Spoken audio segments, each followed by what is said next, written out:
Hello, I'd like to explain to you the alternative workflow that students are going to use since they will no longer have YouTube. Just as a quick overview, the steps are going to be, first you will create and name a Google Drive folder in your school issued account.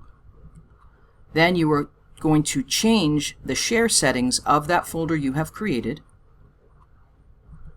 Then you are going to create subfolders for public videos and private videos if you like, and you can also use subfolders as playlists in this main folder that you're creating. And then you're going to upload your videos and share links as needed, and any videos that you upload to the folder that you've shared with your school community are going to be available to anyone that you give the link to that video to.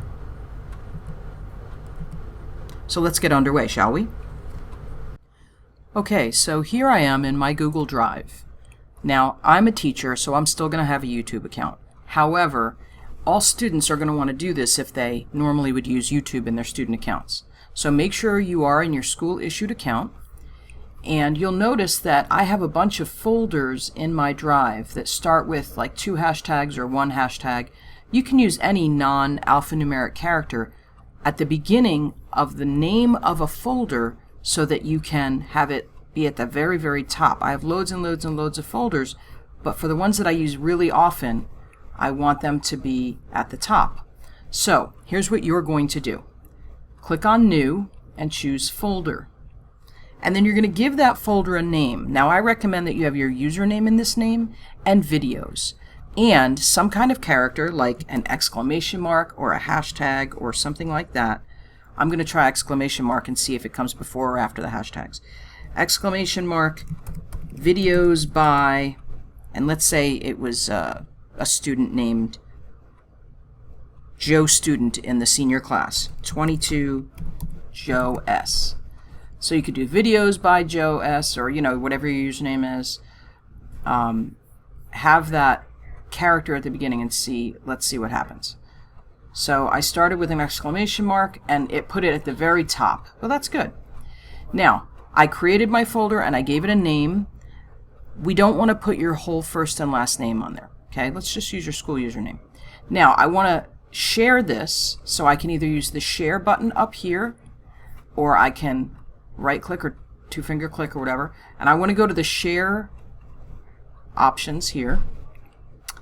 And now I am going to see how it says restricted, only people added can open with this link. Instead, I want to share with my school.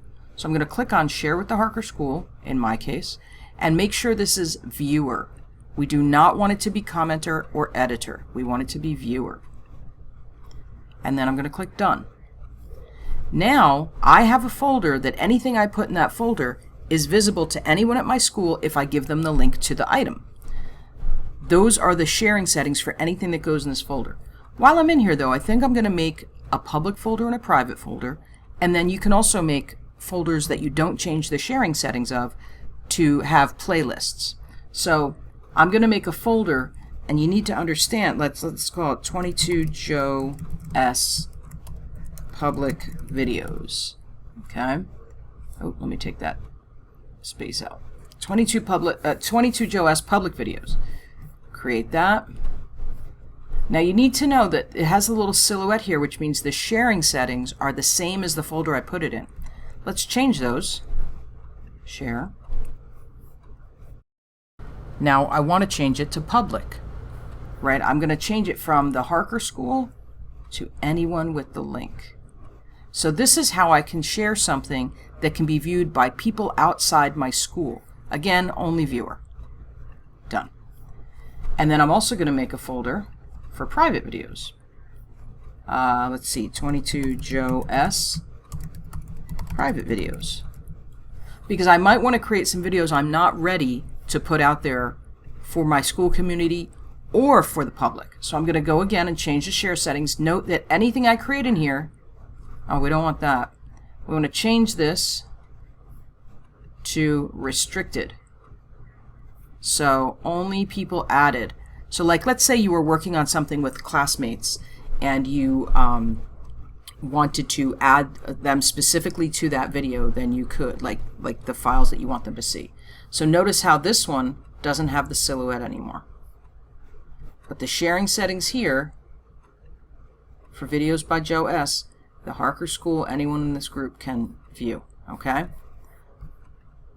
So that's true of anything else that I put in here. Now, let's say I want to upload a video.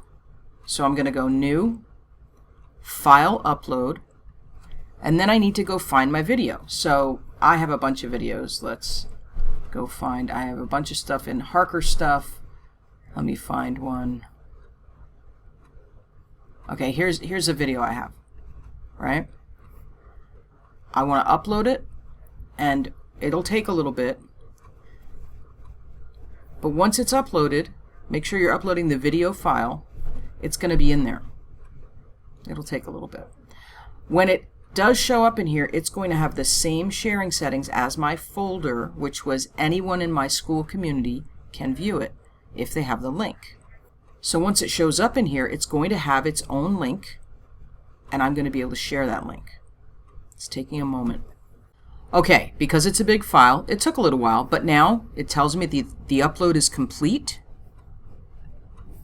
And if I click on it, it's going to let me watch it, but I don't necessarily want to watch it. I just want to get the link. So I'm going to right-click or two-finger click on it, get link.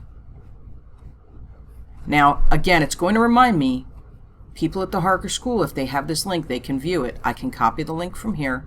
And if you want, you can go use a URL shortener like bit.ly or tinycc or something like that, and you can have a shortened URL. But it's going to be this big long link to your Google Drive file. So if you are submitting this to a class and you need to give the teacher or your classmates the link to your video, this is where you get it from. It's not everything that YouTube was, but at least you will still be able to create and share videos that you need to for school.